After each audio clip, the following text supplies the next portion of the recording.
Bismillahirrahmanirrahim. Assalamualaikum warahmatullahi wabarakatuh. Alhamdulillah, kita akhirnya masuk pada bulan Ramadan 1445 Hijriah. Nah, di bulan Ramadan ini ada satu amalan yang banyak dikerjakan oleh kaum muslimin. Bahkan sebagian besar itu melakukannya dengan sholat berjamaah di masjid, yaitu sholat tarawih. Ini didasarkan pada hadis yang menyebutkan bahwa man qoma ramadhana imanan wa ihtisaban ghufira lahu ma taqaddama min dzanbi. Barang siapa yang berdiri, maksudnya mengerjakan ibadah, dalam hal ini adalah sholat tarawih pada malam bulan Ramadan dengan iman dan mengharap ridha Allah, maka akan diampuni dosa-dosanya yang telah lalu.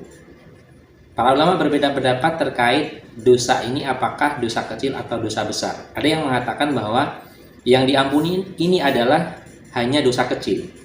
Tetapi ada juga yang berpendapat bahwa baik dosa kecil maupun dosa besar itu diampuni. Nah, itu ada perbedaan-perbedaan pendapat. Nah, terkait sholat tarawih ini,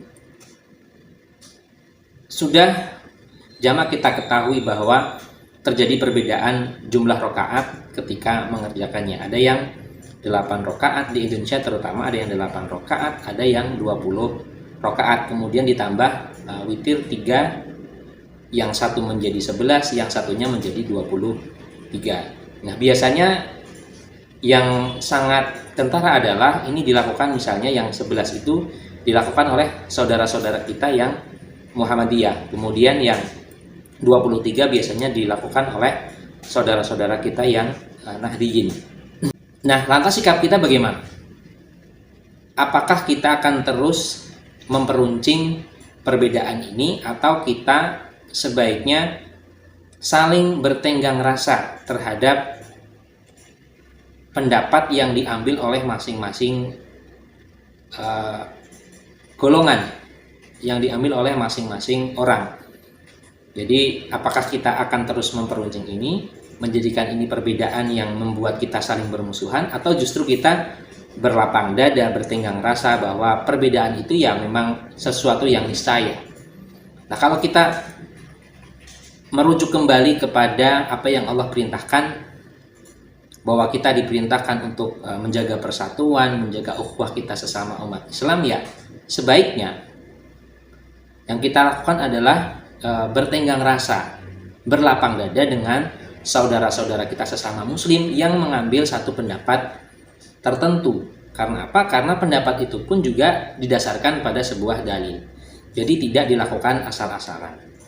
Jadi kalau sikap kita yang menurut saya yang paling bisa menjaga persatuan dan kesatuan kita sesama umat Islam, ya kita berlapang dada. Toh saudara kita yang mengamalkan amalan tertentu, khususnya yang sholat tarawih ini menggunakan dalil yang bisa dipertanggungjawabkan.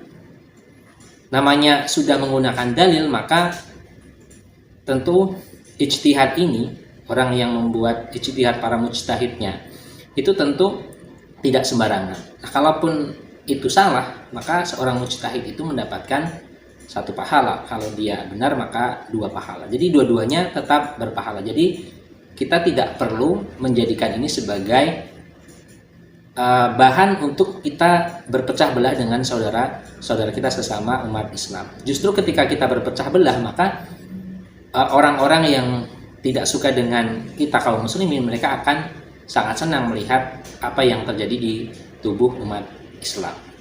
Nah, jadi memang sebaiknya kita berlapang dada. Apa sebaiknya yang perlu kita kritisi dari ibadah yang rutin dilakukan dalam bulan Ramadan dan kita lakukan setiap tahun? Itu pasti kita lakukan.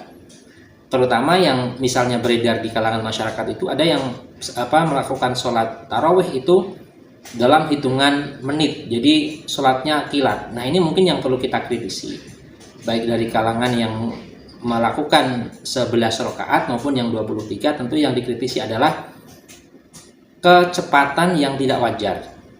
Jadi tentu sholat ini butuh yang namanya kekhusyuan, butuh yang namanya tumakninah. Jadi kalau sudah secepat kilat seperti itu, tentu khusyuknya juga dipertanyakan, tumakninahnya yang sebagai rukun sholat ini juga dipertanyakan.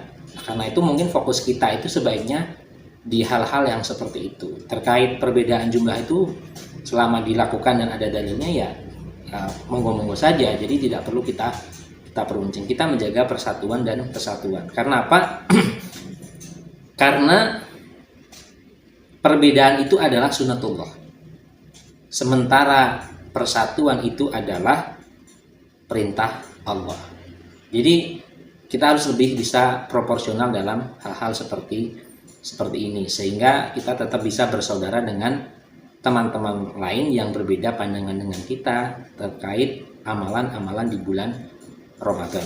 Tentunya yang menggunakan dasar-dasar yang sudah jamak diketahui di kedua belah pihak, sehingga tidak ada yang menyudutkan pihak tertentu sehingga yang satu merasa tersakiti dan sebagainya. Kita menjaga perasaan kita, menjaga perasaan saudara-saudara kita sesama muslim, sehingga ukhuwah ini akan tetap terjaga. Semoga kita bisa istiqomah dalam menjalankan ibadah-ibadah selama bulan Ramadan, dan Allah menerima amal-amal kita selama bulan Ramadan ini. Amin. Amin ya rabbal alamin. Demikian, semoga ada yang bisa kita ambil pelajarannya. Billahi taufiq wal hidayah. Assalamualaikum warahmatullahi wabarakatuh.